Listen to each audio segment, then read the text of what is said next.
शिवार्थ आगरा से। गुरुदेव भगवान आपके चरणों में कोटि कोटि नमन। महाराज जी, मेरा प्रश्न है कि आपने एकांतिक वार्तालाप में एक बार बताया था कि आपको एक साधु महात्मा जी ने बताया था कि बच्चा जैसा बनना है वैसा सोचो, जैसा सोचोगे वैसे बन जाओगे। तो महाराज जी आपने बोला था कि हमने ये बात अपनी डायरी में लिख ली थी। तो महाराज जी आपने अपनी डायरी में और क्या क्या लिखा है महाराज जी? हम क्यों बताए? भाई वो पर्सनल डायरी है। संतों से जो सुना, जो अनुभव हुआ, वो दो डायरी बनाए। एक सन्यास की डायरी है और एक वैष्णव मार्ग में जब चले तो इसकी डायरी। अब कई वर्षों से कुछ नहीं लिखते, नहीं पहले कुछ ना कुछ, अब तो बस शांत। अब किसके लिए लिखे, क्या लिखा पढ़ी करें। अब तो बस जो समझ में आ गया है कि हर समय प्रभु का चिंतन करना है, तो जहाँ एकांत बैठे बस शांत प्रभु का लिखा पढ़ी दोनों बंद हो गई है। महाराज जी हमने वो डायरी पढ़ी है, हमें लगता है कि वही उसी के सूत्रों का विस्तार कर रहे हैं, विविध प्रश्नों के माध्यम में उसके उत्तर देके। महाराज जी वही सत्संग, हजारों घंटों का आपका प्रवचन है, वही सूत्रों का विस्तार है महाराज जी, क्योंकि जितने भी सूत्र उसमें लिखे हैं वही विस्तार में आप उसका नाम जब दे दिया था कुछ दिन के लिए, इन लोगों को दे दिया था कि आप लोग जो चाहो नंबर उतार लो अपने जीवन में, उसी से कल्याण होगा। क्योंकि उसमें संतों के वचन हैं जो भ्रमण करते रहे, जहाँ जो संत बोले वही लिख लिया। तो संतों की यथावत बात मानी जाए तो कभी माया में फंस नहीं सकते। यथावत बात मानी जाए, कभी माया में नहीं फंस सकते।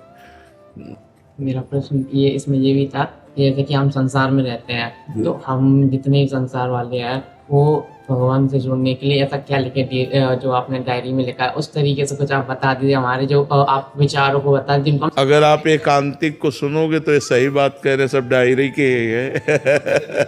एकांतिक में जो देखो, हम बच्चा तुम्हें सबसे बता रहे हैं, हम ज्यादा पढ़े लिखे नहीं हैं। हम कक्षा 9 पढ़े हैं गांव के स्कूल में, बस इसके आगे हमने नहीं पढ़ा। कोई व्याकरण शास्त्री या कुछ नहीं, और भगवान की शरण में होकर मांगा खाया और निरंतर भजन करने का अभ्यास किया। आज जो आप लोग लाभ ले रहे हो वो हमें लगता है साधुता का ले रहे हो। जो संत महात्माओं से सुना, सीखा, अनुभव किया, वो बातें आपको बता रहे हैं सरल भाषा में। तो हमें लगता है पढ़े बढ़िया है, पर पढ़ करके चले उसी मार्ग पे। और जो उनको पढ़ना नहीं आता वो हमारी तरह, जैसे हम गंवा रहे हैं, बस राधा राधा राधा राधा राधा पहुंच जाओगे। देखो मरा मरा कह करके जब वो जीत गए, माया पर विजय प्राप्त कर ली, तो हम राम राम कह के जीत ले जाएंगे। तो राधा राधा जपो, अच्छे आचरण करो, पवित्र भोजन करो, माता पिता परिवार की सेवा करो, इसी से कल्याण हो जाएगा। इसी से कल्याण हो जाएगा। अपने परिवार को भगवान का स्वरूप समझो। अब माता पिता से प्रेम नहीं, भाई भाई का प्रेम नहीं, परिवार में प्रेम नहीं, लड़ाई झगड़ा हिंसा, ये सब खूब अच्छे से जियो। मनुष्य जन्म अच्छे से जीने के लिए मिला है। ये गंदे आचरण, गंदा भोजन, गंदा व्यवहार ठीक नहीं है जी। आयुष गर्ग जी। महाराज जी मैं जीवन में उस मुकाम पर पहुंच चुका हूं जहां यदि कोई और होता तो वो अत्यंत प्रसन्न होता। मेरे जीवन में प्रगति भी हो रही है, लेकिन फिर भी मेरे भीतर सच्ची प्रसन्नता का अनुभव नहीं होता। महाराज जी ये आंतरिक आनंद क्यों नहीं आ रहा और इसे कैसे प्राप्त किया जा सकता है? प्रकृति के पदों में या प्रकृति के भोगों में या प्रकृति रूपी संपत्ति में आनंद है ही नहीं, तो आपको कैसे मिल जाएगा? भ्रम से आनंद लग रहा है, आनंद तो परमात्मा में है। कोई किसी भी पद में हो, अगर उसके हृदय का आज तक कोई अल्ट्रासाउंड एक्सरा नहीं तो किया जाए तो आपको दिखा दें हम कि देखो कितना संतुष्ट है, ये कितना जल रहा है। थोड़ी देर के लिए गर्व होता है कि मैं अमुक पदाधिकारी हूँ, पर उससे कोई सुख तो नहीं मिलता ना। सुख तो भगवान में है। सच्चिदानंद प्रभु का जब हम सुमिरन करते हैं, जब उनसे चित्त जोड़ते हैं, तो कुछ ना हो। देखो जो भगवान के मार्ग में चले, तो बड़े बड़े राजा महाराजा अपने राजपाट को छोड़कर भीख मांगकर खाया और एकांत जंगल में सेवन किए। क्यों? अगर उसमें सब सुख था तो ऐसा क्यों? जैसे भर्तृहरि जी महाराज चक्रवर्ती सम्राट थे, भरत जी महाराज चक्रवर्ती सम्राट सब छोड़कर गंडकी नदी के किनारे भगवान का भजन।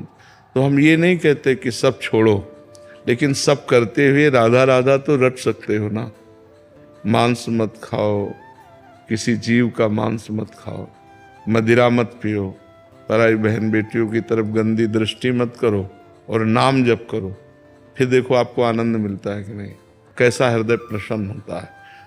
आप अच्छा अच्छा पदार्थ खा लो, एक दिन ये देखो, और एक दिन किसी गली में भूखे बैठे हुए कुत्ते को ही सही, किसी को भी, मनुष्य को, किसी को भी भरपेट भोजन करवा दो, फिर देखो आपको कैसा लगता है। अच्छा अच्छा पदार्थ खाने पर भी आपको वो शांति नहीं मिली जो आप दूसरे को जब पवाया और वो ऐसे किया ना ऐसे, तो आपके हृदय में जो शीतलता होगी वो होगी भागवती। बिना आध्यात्मिक सुख के मन शांत नहीं हो सकता। हमारा मन एक अव्यक्त प्रेम की तरफ बढ़ता जा रहा है। हम जिस व्यक्ति वस्तु स्थान से प्रेम करते हैं वहां से वो हट जाता है, नहीं हट जाता। थोड़े दिन तो लगेगा, थोड़े दिन, जैसे नया नया कोई भी पुरुष स्त्री मिले, समाज मिले, पद मिले, पैसा, तो एक थोड़े दिन तो लगेगा, फिर इसके बाद वो वहां से अनमना हो जाएगा, फिर वो दूसरा चाहेगा, क्योंकि उसको जो चाहिए वो मिल ही नहीं रहा। उसको चाहिए अखंड आनंद, उसको चाहिए प्रेम, उसको चाहिए शांति, एकदम आनंद। और ये केवल भगवान में मिलता है, ये रुपया पैसा में नहीं मिलता। रुपया पैसा में बढ़िया शांति है, कहीं भी अगर सुख शांति है तो वो भगवान के नाम और भगवान के चरणों में है। ये रुपया पैसा नाना प्रकार की ये सब मनोरंजन है, लेकिन मन विश्राम वहीं पाएगा जहां अनंत सुख का, और अनंत सुख भगवान में है और अंत वाला सुख यहाँ है। हर सुख का अंत है कि नहीं इसमें? भाई बहुत भूख लगी तो भोजन बढ़िया लगा, लेकिन पाते पाते अंत होगा ना भोजन का, पाते ही थोड़ी रहोगे। थोड़ी देर के बाद फिर वही पदार्थ आपको दिया जाए जो बहुत बढ़िया है, आप कहोगे बस यार। अगर थोड़ी जगह है तो थोड़ा ले लिया और फिर इसके बाद कहोगे बस, गुस्सा आ जाएगी। अगर फिर डाल दे तो वो उठ के चल देगा, मतलब इतनी अरुचि हो जाएगी। हर भोग का अंत है, तो अंत वाले भोगों में जो सुख है वो अंत वाला है, और हमारा मन भगवान का अंश है। ये अनंत सुख चाहता है, असीम सुख चाहता है, प्रेम चाहता है, शांति चाहता है। ये तो सिर्फ भगवान से मिलेगी, संसार में तो है नहीं। क्यों? आज तक बताओ कोई धन प्राप्त करके शांति पाया हो तो हमें बताओ। कुछ न कुछ धन तो सबके पास है, शांति मिली क्या? परिवार में प्रेम है क्या? कहीं मोह हो सकता है, प्रेम नहीं। कहाँ आनंद है? विचार करके देखो। अब लोग आनंद मनाने के लिए पार्टी करते हैं, पार्टी में शराब पीते हैं और गंदे भाव प्रकट होते हैं उनसे। इनमें आनंद है क्या? आनंद है आत्मा का, आत्मा आनंद। बाहरी किसी नशे में आनंद थोड़ी। देखो नशेबाज आदमी बर्बाद हो जाता है। तो भाई कुछ भी उन्नति हो वो सांसारिक है और वो नाशवान है, आज नहीं तो कल वो मिट जाने वाली है। अगर आनंद है तो श्री भगवान के चरणों में है, प्रियालाल के चरणों में है।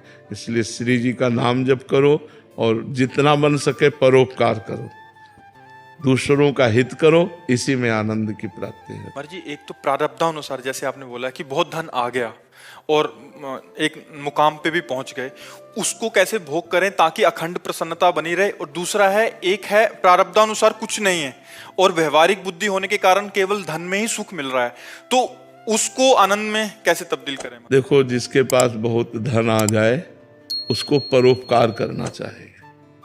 स्वयं भोग की ज्यादा वृत्ति न रखे। अस्पताल जहाँ बीमार लोगों को फ्री दवा दी जाती हो, उन अस्पतालों में अच्छे डॉक्टर, अच्छी औषधि, इनकी व्यवस्था करे। यदि पर्याप्त धन है, गौओं की गौशाला खुलवा दे, उनको भोजन व्यवस्था। बहुत से ऐसे लोग हैं जो अव्यवस्थित हैं, बूढ़े हैं, कुछ कर नहीं सकते, अपंग हैं, ऐसे लोगों की व्यवस्था कर दे। धन का कार्य है दूसरों को सुख पहुंचाना। सो धन धन्य प्रथम गति जाकी। जो इन कार्यों में लगता है वो धन धन्य हो जाता है। साधु महात्माओं की सेवा, भगवान की सेवा, अतिथि सेवा और अनाथों की सेवा, ऐसे जहाँ दिखाई दे वो भगवान सब दे देते हैं। और भगवान का नाम जप करने से धन की तृष्णा नष्ट हो जाती है। धन हो या ना हो, वो जितने में उसमें राजी होने लगता है। देखो किसी संत ने कहा है, साईं इतना दीजिए जामे कुटुंब समाए और मैं भी भूखा ना रहूं, साधु न भूखा जाए। कितनी बढ़िया बात है। हे भगवान इतना दे दो कि जो आपने परिवार दिया है वो अच्छे से खा पी ले, कभी कोई हमारे दरवाजे से भूखा ना जाए। तो कितनी बढ़िया संतोष की बात कह रहा है कि साईं इतना दीजिए जामे कुटुंब समाए, मैं भी भूखा ना रहूं और साधु न भूखा जाए। तो हमें लगता है कि भगवान प्रायः वो अनंत ब्रह्मांडों के जीवों को भी भूखे नहीं रखते। अब हमारा कर्म ही बहुत बिगड़ा हो तो बात अलग है, नहीं पशु पक्षी जलचर भूमि में रहने वाले कितने जीव हैं, सबको भगवान आहार देते हैं, सबका पेट भगवान भरते हैं। तो भगवान के भजन में इतनी सामर्थ्य है कि वो धन की तृष्णा का नाश कर देगी, और दूसरों की सेवा में इतनी सामर्थ्य है कि धन को सार्थक कर देगी। आपके पास जो धन है वो सार्थक हो जाएगा। नहीं तो क्या, जाना तो है ही यहाँ, चाहे जितने करोड़ बैंक में जमा कर लो, जब मरोगे तो चवन्नी थोड़ी जाएगी। और अगर आपने उससे किसी का हित कर दिया है, किसी को एक बार भोजन भी पवा दिया है, वो आपका पुण्य बन गया, वो आपके साथ जाएगा। जो दूसरों की सेवा की जाती है वो हमारे साथ जाएगा, भगवान का नाम साथ जाएगा। गौरी मिश्रा जी। राधे राधे। राधे राधे महाराज जी। महाराज जी, जीवन में हमारे चुनाव ही भाग्य और दिशा को निर्धारित करते हैं। कई बार कोई चुनाव, किसी भी निर्णय लेना, वो हमारी आगे की दिशा का, कि हम भक्ति मार्ग पे जा रहे हैं या संसार के किसी भी कार्य में कर रहे हैं। कई बार जीवन में दो राहों पर मनुष्य खड़ा होता है। एक और मन की चाह और स्वप्न होते हैं, दूसरी ओर परिस्थितियों के अनुकूल चलने की आवश्यकता होती है। ऐसे में किस राह को चुनाव करें महाराज जी, ऐसे कैसे निर्धारित करें? देखो, निर्धारित तो धर्म को साक्षी करके किया जाता है, मन को साक्षी करके नहीं। मन तो बहुत चंचल है, वो तो गलत निर्णय भी दे सकता है, वो गलत निर्णय देता है हमारे जीवन में। देखो जितनी गलतियां हुई इसी के निर्णय से तो हुई। तो मन को तो हम धर्म के निर्णय के अधीन रखने से मन सही रहेगा। अब धर्म क्या है ये जानने के लिए हमें शास्त्रों का स्वाध्याय करना है, संतों की वाणी सुननी है, तो हमें पता चलेगा हमारा धर्म क्या है। और धर्म के आधार पर हमारा निर्णय होना चाहिए, तब हमारा मन सही मार्ग में चलेगा। विपरीत परिस्थितियां या अनुकूल परिस्थितियां, उस समय हमारा धर्म क्या है। विपरीत परिस्थिति तो अब हमारा धर्म क्या है, अनुकूल परिस्थिति तो अब हमारा धर्म क्या है। तो धर्म के बिना जाने तो बात बनेगी नहीं। और धर्म को जानने के लिए दो ही है, या तो संतों का सत्संग करें और या शास्त्रों का स्वाध्याय करें। सदग्रंथों का हम स्वाध्याय करें तो पता चलेगा मनुष्य का धर्म क्या है। अलग अलग धर्म है ना, एक पति का धर्म क्या है, एक पुत्र का धर्म क्या है, एक भाई का धर्म क्या है, एक पिता का धर्म क्या है, एक समाज में रहने का धर्म क्या है। अलग अलग है ना। हमारे मानव देह में बहुत से धर्म हैं, एक ही व्यक्ति कई धर्मों का पालन करता है।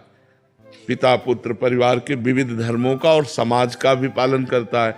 तो हमें ज्ञान होना चाहिए कि पति का क्या धर्म है, पुत्र का क्या धर्म है, एक समाज में रहने का हमारा क्या धर्म है, और हमारे जन्म लेने का क्या उद्देश्य है।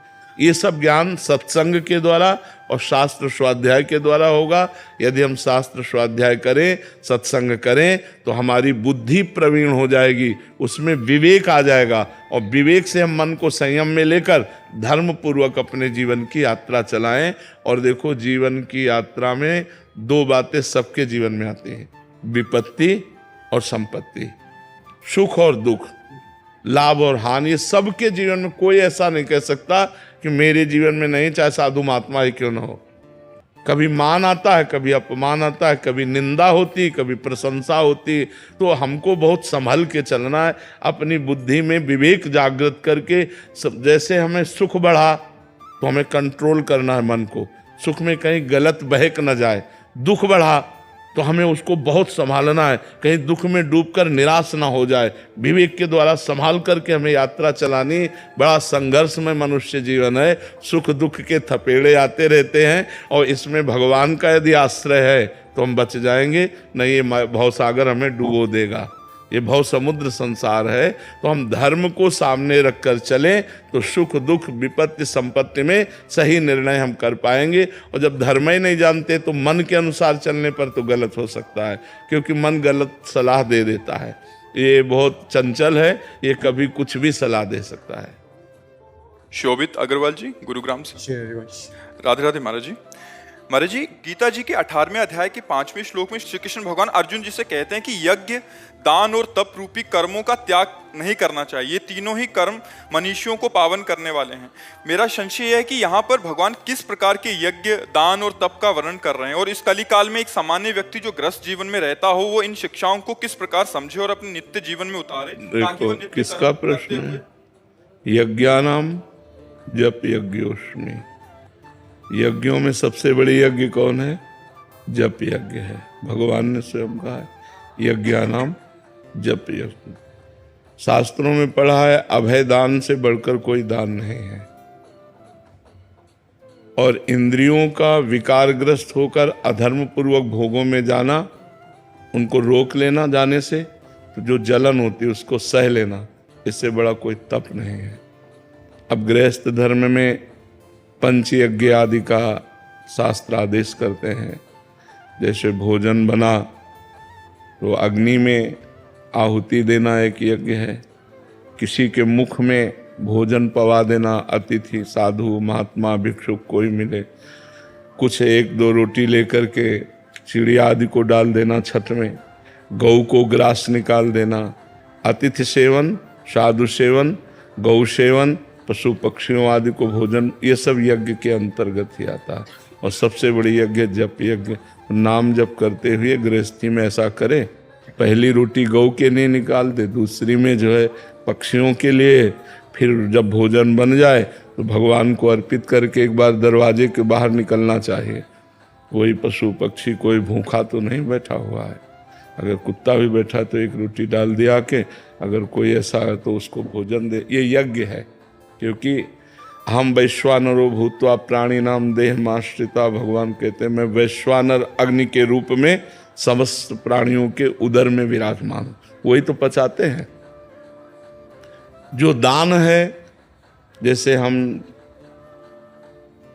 धर्म पूर्वक 100 रुपया कमाए तो 90 रुपया हम अपने प्रयोग में रखें और 10 रुपया का हम धार्मिक कार्यों में प्रयोग। ये धर्म पूर्वक कमाए हुए की बात है।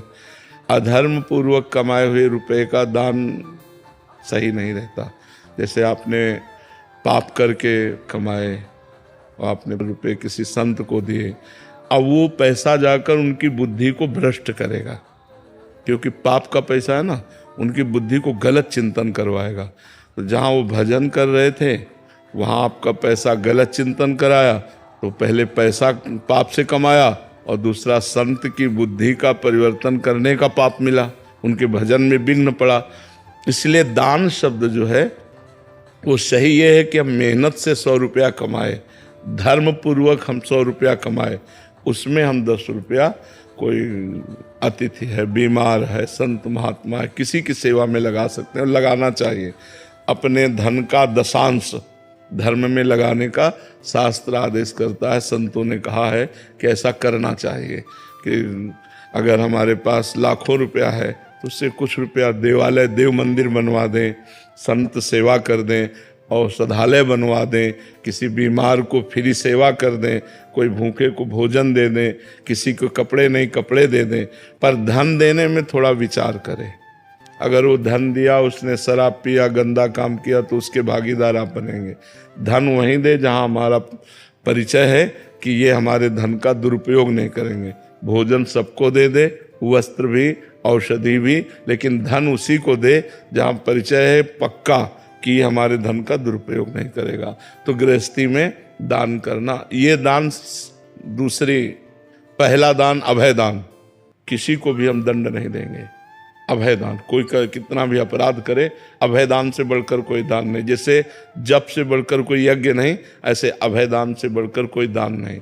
और तप, यम ही न व्यथ्यंते ते पुरुषम पुरुषर्षभ, गीता जी में लिखा है, यम ही न व्यथ्यंते ते पुरुषम पुरुषर्षभ। जो मन हमारा कह रहा है आज हम ये खाएंगे, ये देखेंगे, ये भोगेंगे, अगर उसे ना मिले तो जलाता है। उस ताप को, जलन को ताप कहते हैं, उस ताप को जो सह जाता है वही तपस्वी है। बाहरी पंच अग्नियों को तापना, जल में ठंडी में खड़े हो जाना, इस तरह के वाणी का मौन रखना, कई तरह के तप किए जाते हैं। लेकिन सबसे बड़ा तप है अपने धर्म में चलने से जो कष्ट मिल रहा है उस कष्ट को आनंद पूर्वक सहना, इसे तप कहते हैं। तो यज्ञ, दान और तप, इसका भाव ये है कि हम भगवान की शरण तक पहुँचे। अगर यज्ञ, दान और तप ही केवल हुआ और भगवान के चरणों तक हम नहीं पहुँचे तो इनका सबका फल स्वर्गलोक, महरलोक, जनलोक, तपलोक, और ये सब नाशवान है। भगवान की प्राप्ति हो जाए वही साधना धन्य है। इसीलिए भगवान ने गीता जी में पर्सनल बात कही अर्जुन जी से, सर्वधर्मान परित्यज्य मामेकम शरणम ब्रज, क्योंकि आखिरी लक्ष्य भगवान की शरण। अगर भगवान की शरण में नहीं हुए तो सब किरा करा है। मान लो 4 दिन एक स्वाप्निक सुख की तरह स्वर्ग का सुख लिया, फिर मृत्यु लोक में आ गए, तो बात तो बनी नहीं। बात तब बनेगी जब हमारा आवागमन मिट जाए, भगवान की प्राप्ति हो जाए। इसलिए नाम जप रूपी यज्ञ करो, अभयदान और जो अन्नदान, धन दान जैसा बने वो करो, और सबके प्रति भगवत भाव रखते हुए जो हमें कष्ट दे उसे हम सह लें, चाहे काम कष्ट दे, चाहे क्रोध दे, चाहे लोभ दे, चाहे मोह दे, वही सबसे बड़ी तपस्या है।